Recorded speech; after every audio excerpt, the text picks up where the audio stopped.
জগতে মহাপ্রভু বলেছেন, আমি ভক্তির নিকটে ধন চাই না, ভক্তির নিকটে কোনো সম্পদ চাই না, এবং ভক্তির নিকটে দামি দামি ফলের আশা আকাঙ্ক্ষাও আমি করি না। বাবা, সারাদিন ভরে ভগবানকে ডাকলাম, তার মন্দিরে গিয়ে পূজা অর্চনা করলাম, কিন্তু হৃদয়ে যদি প্রেম না থাকে, হৃদয়ে যদি ভক্তি না থাকে, ও ডেকে কোনো লাভ হবে না বাবা। ওই যে পাশের বাজার থেকে দামি দামি কিছু ফল এনে ভগবানের চরণে সেবা দিলাম মা, কিন্তু সেবার মধ্যে যদি আমার ভক্তি না থাকে, সেবার মধ্যে যদি আমার ভালোবাসা না থাকে, ও সেবা কি তিনি গ্রহণ করবেন? করবেন না। প্রভু বললেন, আমি তোমাদের নিকটে দামি দামি ফলের আশা আকাঙ্ক্ষা করি না, শুধু চাই আমার সৃষ্টির জল, আমার সৃষ্টির তুলসী পত্র, যদি কোনো ভক্ত এক কুণ্ড জল দ্বারা আর একটি মাত্র তুলসী পত্র দ্বারা 2 ফোঁটা নয়নের জল বরিশন করে যারা আমার চরণে সেবা দিতে পারে,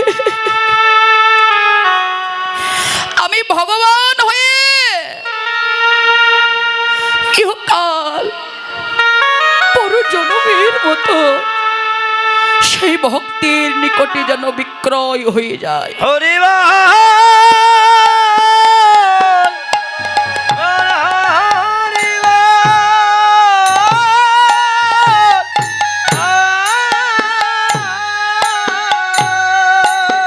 বাবা, ডাকার মতোই ডাকিতে হবে, ভজিবার মতোই ভজিতে হবে। প্রত্যেকটি ভক্তকে আপনি আচরণীয় ধর্ম সকল জীবকে শিক্ষা দেওয়ার জন্য ভক্তিভাব অঙ্গীকার করে মহাপ্রভু সুরধনী গঙ্গার কোলে হরি নামের খেলা খেললেন। এবার হরি নামের খেলা খেলিতে খেলিতে লক্ষ্য করে দেখলেন কি, দিবায় অবসান দেখি গৃহেতে চলিলা, দিনায় অবসান দেখি গৃহেতে চলিলা, আর দিবায় অবসান দেখি গৃহেতে চলিলা, দিবায় অবসান দেখি গৃহেতে চলিলা, জননীর চরণে আসি প্রণাম করিলা, জননীর চরণে আসি প্রণাম করিলা, জননীর চরণে আসি প্রণাম করিলা, জননীর চরণে আসি প্রণাম করিলা, এসে প্রণাম করিল, এসে প্রণাম করিল, প্রণাম করিল, ওই যে মায়ের চরণে এসে প্রণাম করিল, মায়ের চরণে এসে প্রণাম করিল, ওই যে জননীর চরণে আসি প্রণাম করিলা, জননীর চরণে আসি প্রণাম করিলা, জননীর চরণে আসি প্রণাম করিলা। বাবা বাবা, দিবায় অবসান দেখে আমাদের গৌর সুন্দর মা জননীর চরণে প্রণাম করলেন আর বললেন, হে জগদীজীব, আমি যেমন আজকে মা জননীর চরণে প্রণাম করছি। তোমরাও আমার মতো করে সময় থাকতে সকলেই একবার মা জননীর চরণে প্রণাম করিও। কেননা মায়ের চরণে রাখলে ভক্তি, ভজনে বাড়িবে তোমাদের শক্তি। বাবা, মা জননীর চরণে যদি প্রণাম করা যায়, ভজনের গতি ঊর্ধ্বমুখে আরো বেড়ে যাবে। তাই তো মায়ের চরণে সে যখন প্রণাম করলেন, এদিকে সারাদিন চলে গেল, সন্তানের বদন দর্শন না করতে পেয়ে মা সচী মাতা দুটি নয়নের জলে কাঁদছে। নয়ন জলে বক্ষ প্লাবিত করে যখন কাঁদতে লাগলেন, নিমাইয়ের অঙ্গে সচী মায়ের নয়নের জল টপ টপ করে পড়ছে। নিমাইয়ের অঙ্গে যখন টপ টপ করে পড়ছে, নিমাই মায়ের বদনে তাকাই দেখে বললেন, মা, মা তুমি অমন করে কাঁদছো কেন?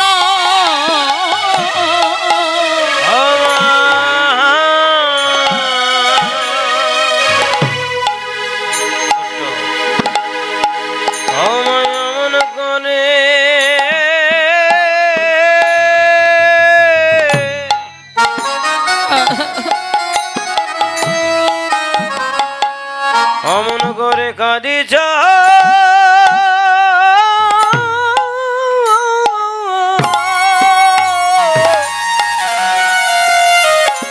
কাঁদিছ গানে মায় আমি তো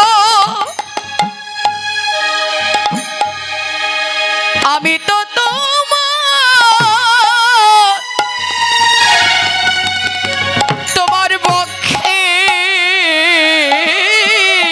আসি মা। মা তুমি অমন করে কাঁদিছ কেন? আরে আমি তো তোমার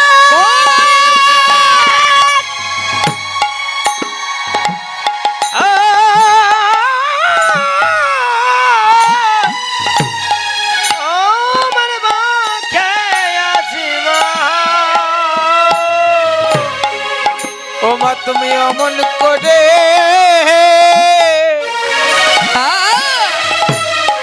ওমা কাঁদিছ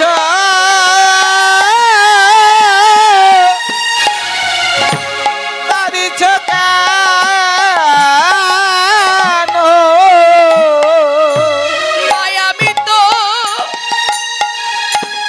আমি তো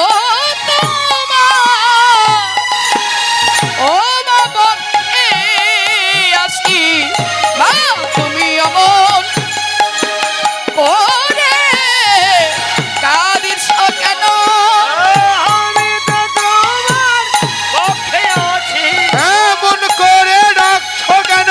আমি তো তোমার পক্ষে আছি, ও মা তুমি এমন করে কাঁদিছ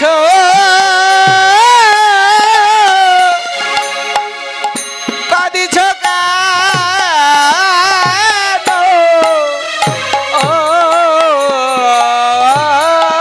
মায়ের নয়নের জল নিমাইয়ের অঙ্গে যখন টপ টপ করে পড়ছে, নিমাই বললেন, মা আমি তো তোমার বক্ষেই রয়েছি, আহা এমন করে কেন তুমি কাঁদছো বলো? মা সচী মাতা সারাদিন চলে যাচ্ছে, নিমাইয়ের সোজাদ বদন দর্শন না করতে পেয়ে গদগদ কণ্ঠে দুটি বাহু প্রসারিত করে নিমাইকে ডাকতে লাগলেন, ও বাবা নিমাই, আরে ও নিমাই, আমার প্রাণের নিমাই,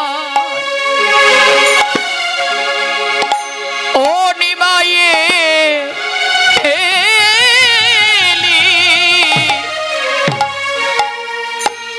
এলি নাকি রে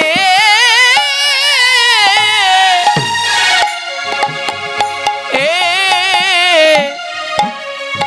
এ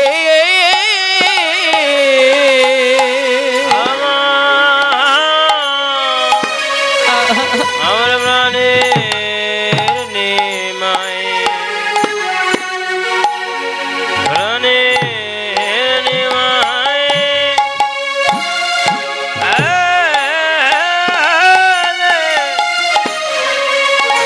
এলি নাকি রে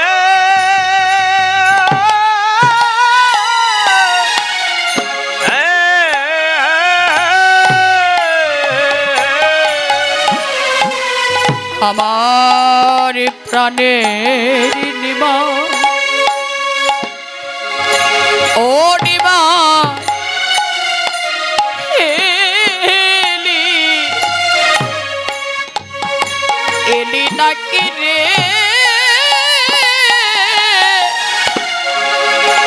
এ এ আমার প্রাণের নিমা ও নিমায়ে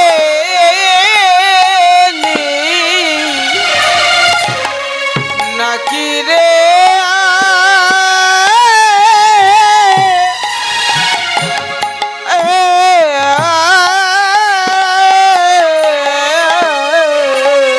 আমার হরিবলা সগপা খেটি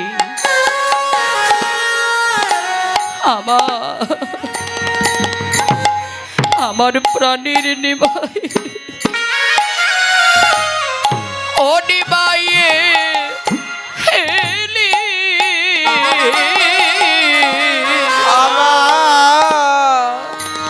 হরিবলা হরিবলা সুগপা খিটি আমার প্রাণের নিমা ও নিমায়ে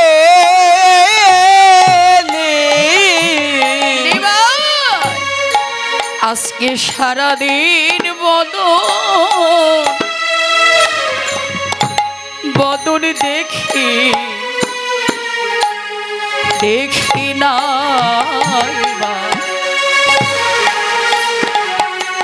আমার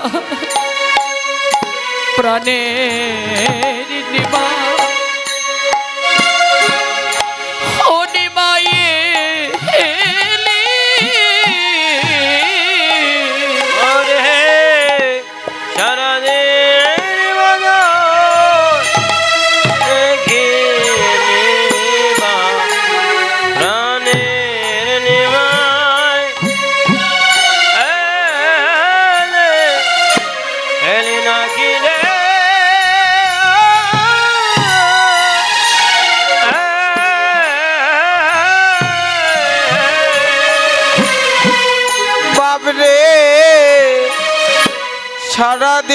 সারাদিন বাদ দেখি নাই রে আমার প্রাণের নিমা ও নিমায়ে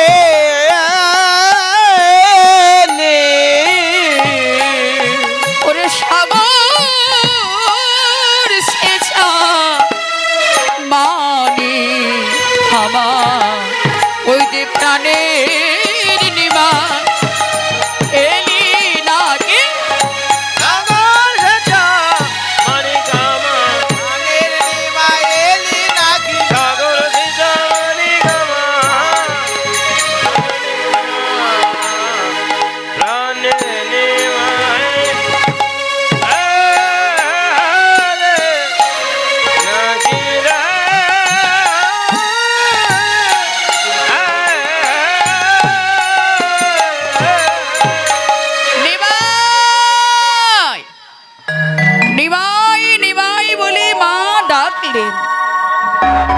লক্ষ্য করে দেখ দেখলেন নিমাইয়ের সর্বই অঙ্গেই যেন ধুলো লেগেছে।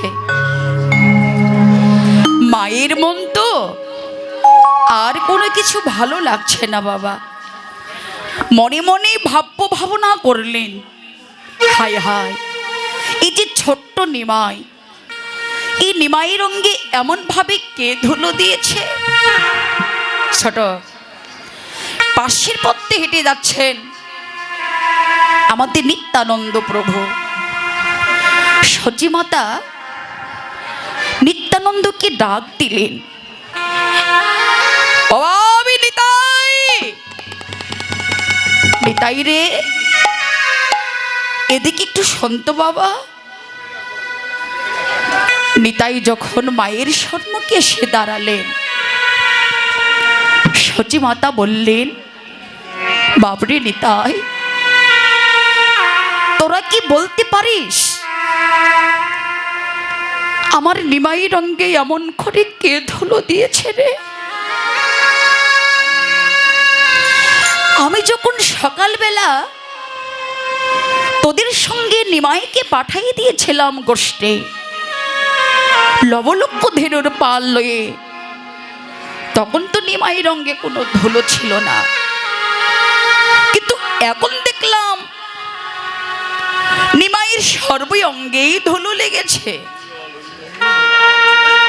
বল বাবা, তোরা এমন করে নিমাই রঙ্গে কে ধুলো দিয়েছিস? নিত্যানন্দ কেঁদে কেঁদে বলতে লাগলেন, মা, ও মা, আমরা কেউ তোর নিমাই রঙ্গে ধুলো দিইনি মা। সচিমাতা বললেন, তাহলে কি ধুলো আপনি আপনি লেগেছে আমার নিমাই রঙ্গে? বলি না মা, আপনি আপনি লাগে নাই মা। ও মা, তোর নিমাই কি করেছে জানিস মা? ওই সুরধনী গঙ্গার কুলে গিয়ে ও মা তোর নিমাই গড়াগড়ি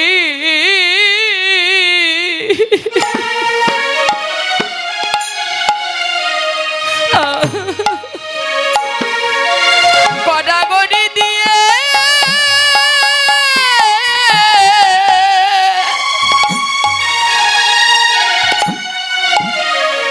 গড়াগড়ি দিয়েছে মা।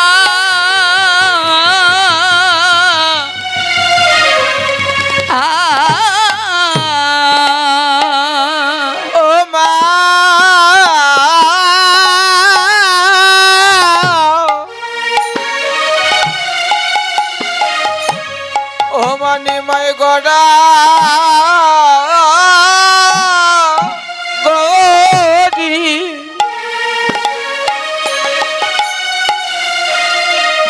গড়ি দিয়ে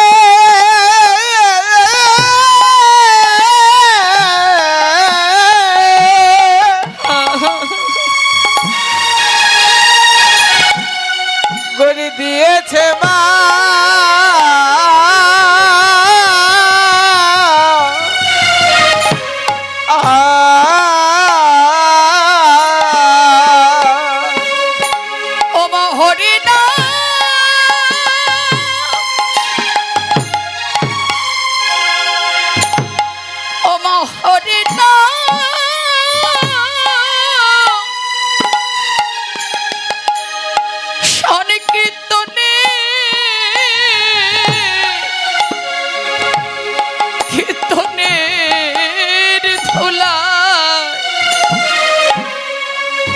তোর নিমাই গড়াগড়ি গড়াগড়ি দিয়ে দিয়েছে মা। ও মা, হরি নামে হরি নামে সংকীর্তনের ধোলা ও মা।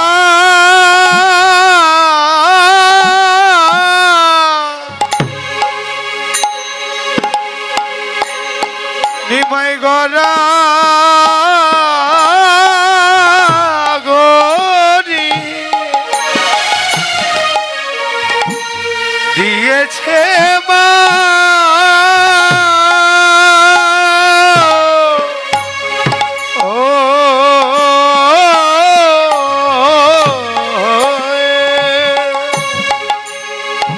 সচি মাতা বললেন নিতাই রে, নিতাই রে, আমার নিমাই যখন ধুলাই পড়ে গড়াগড়ি যায়, তখন তোরা কোথায় ছিলি বাবা বল? তোরা কি পারিস নাই আমার নিমাইকে ধরে রাখতে? তোরা যদি আমার নিমাইকে ধরে রাখতে পারতিস, আমার মনে হয় নিমাই অমন করে গড়াগড়ি যেতে পারত না। নিত্যানন্দ বললেন, মা গো, আমরা সকলেই ভাই নিমাইকে ধরতে গিয়েছিলাম মা, কিন্তু তুমি জানো না মা, আমরা যেজন ধরি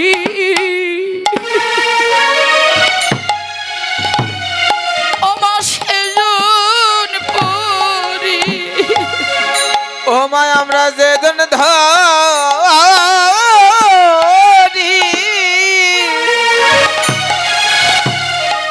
আমরা সেই জন পরি। ওমা আমরা যেজন ধরি ওমা সেজন পরি। ও মা যে জন ধরি সেজন পরি। ওমা কারবা ধরা, কারবা ধরা কেবা ধরে, আমরা যেজন ধরি সেজন পরি। ও মা কারবা ধরে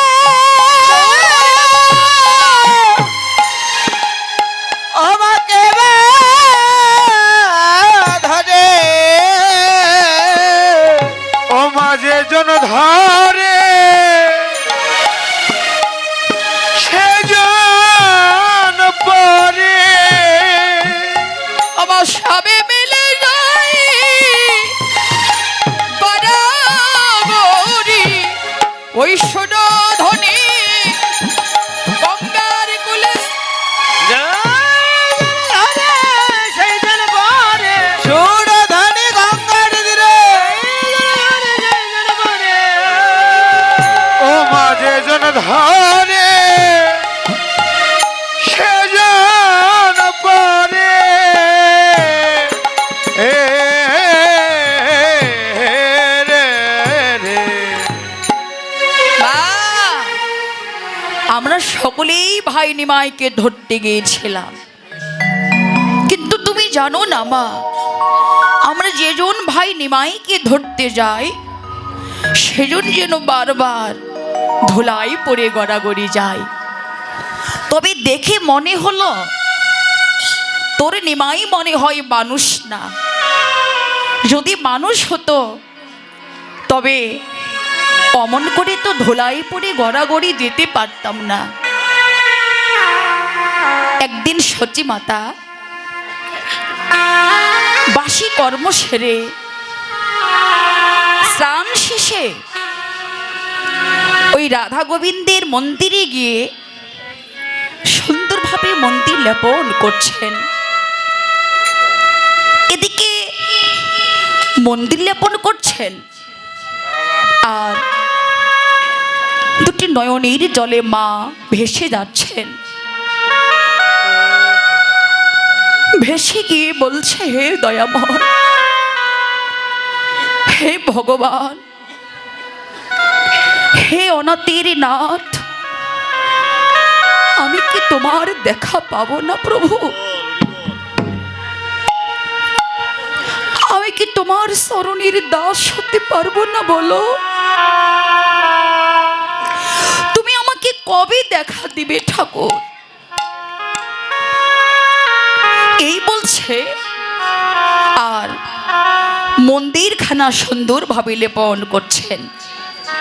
ওই সময়ে ছোট্ট নিমাই ওই মন্দিরের বারান্দায় দাঁড়ায় থেকে মায়ের সকল কথা তিনি শ্রবণ করলেন। শ্রবণ করে মনে মনে বলতে লাগলেন যে মা, মা তুমি ভগবানকে দেখতে চাও, তুমি ভগবানের কৃপা পেতে চাও? মা, আমি তোমাকে সত্যি আজকে প্রমাণ করে দেখাই দিব যে আমি তোমার ঘরে কে এসেছি। মা সচি মাতা মন্দির লেপন শেষে পুজো দিবার জন্য জল আনতে চলে গেলেন। ওই সময়ে ছোট্ট নিমাই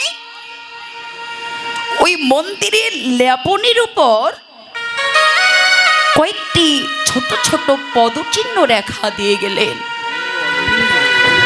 পদচিহ্ন রেখা দিয়ে বেশ কিছু দূরে গিয়ে নিমাই ধুলো বালি নিয়ে খেলা করছেন, যাতে মা ধরতে না পারে যে আমার নিমাই এই কাজটি করেছে। মা সচিমাতা পুজোর জন্য জল এনে লক্ষ্য করে দেখলেন কি ব্যাপার, কয়েকটি পদচিহ্ন রেখা। হাই হাই, অমন করে কে দিয়ে গেল? আমি তো এখনই মন্দির লেপন করে বাইরে গেলাম পুজোর জল আনতে, কিন্তু এসে দেখলাম কয়েকটি পদচিহ্ন রেখা। মায়ের মন তো আহা সন্দেহ জেগে উঠল যে আমার নিমাই তো ভারী দুষ্ট ছেলে। তবে দেখি আমার নিমাই এ কাজটি করেছে কিনা। নিমাইকে খোঁজাখুঁজি করতে লাগলেন। খোঁজাখুঁজি করে না, নিমাইকে পাচ্ছে না। বেশ কিছু দূরে গিয়ে লক্ষ্য করে দেখলেন নিমাই ধুলো বালি নিয়ে মজা করে খেলা করছেন। মা সচি মাতা নিমাইকে কিছুই বললেন না। কিছু না বলে সরাসরি গিয়ে নিমাইয়ের চরণের প্রতি লক্ষ্য করে দেখলেন ওই মন্দিরে যে ছোট ছোট পদচিহ্ন রেখা রয়েছে, আমার নিমাইয়ের চরণেও যেন তাই। মায়ের মনে সন্দেহ জাগল, তাহলে নিমাই কি আমার মানুষ না? নিমাই যদি মানুষ না হয় তাহলে নিমাই কে হতে পারে? আজকে আমাকে ভালোভাবে জানতেই হবে। এই মনে করে